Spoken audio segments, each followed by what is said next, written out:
Halo semuanya, perkenalkan saya Muhammad Nur Habib dengan 3 digit NIM terakhir 103. Saya di kelas praktikum D, program studi teknologi rekayasa otomasi, sekolah vokasi Universitas Diponegoro.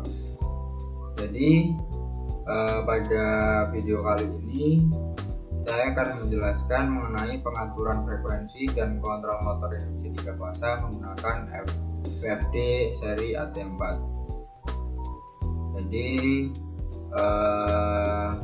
kali ini saya akan memaparkan hasil praktikum mengenai penggunaan VFD seri AT4 dalam mengoperasikan motor induksi 3 fasa yang disuplai menggunakan tekanan 1 fasa.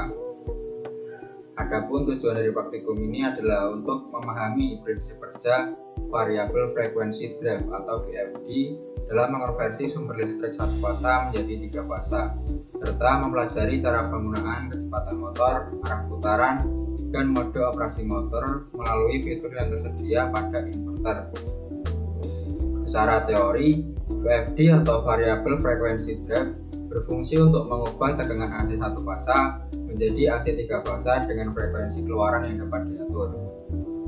Perubahan frekuensi ini sangat berpengaruh terhadap kecepatan putaran motor induksi. Semakin tinggi frekuensi yang disetel pada inverter, maka kecepatan putaran motor akan semakin meningkat. Sebaliknya, apabila frekuensi diturunkan, kecepatan motor juga akan berkurang. VFD AT4 yang digunakan pada praktikum ini dilengkapi dengan potensial sebagai pengatur frekuensi secara manual, serta beberapa tombol pada panel untuk memilih mode pengoperasian motor. Oke, selanjutnya di sini saya akan menjelaskan mengenai datasheet dari VFD AT4-nya ya. Jadi untuk filenya nanti saya taruh di link di deskripsi. Nah, di sini ada operating instruction-nya. Yang kita gunakan adalah AT4 ya. Ada instalasi dan wiringnya.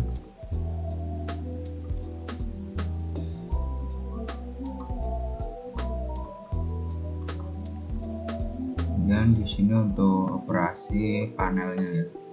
Ini terdapat ini untuk tampilan numeriknya.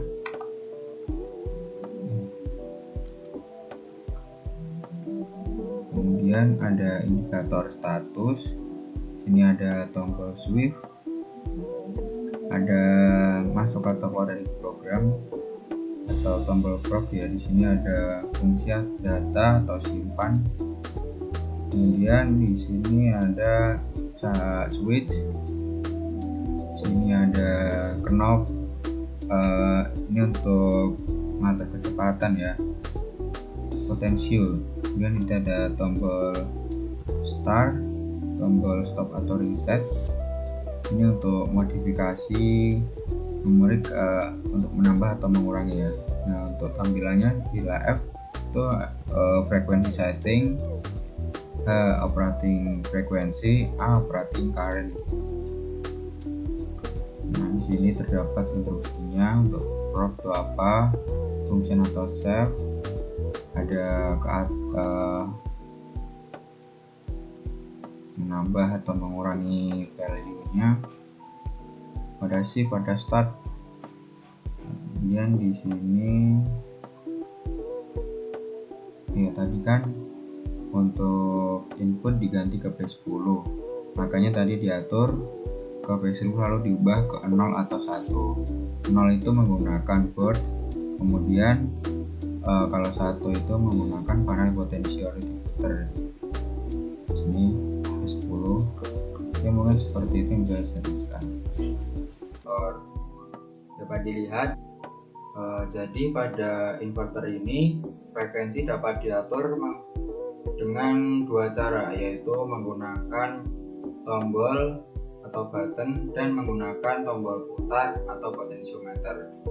Ini pengaturan tersebut dilakukan menggunakan parameter PR atau proportional resonance, khususnya pada pengaturan P10 dan P11. Jika parameter disetel pada nilai 0, pengaturan frekuensi dilakukan menggunakan tombol naik dan turun pada panel. Namun jika parameter diatur ke nilai 1, maka pengaturan frekuensi dilakukan melalui potensio panel.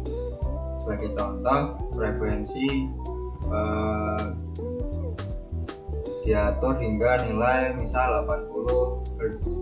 Kemudian motor dijalankan menggunakan tombol run.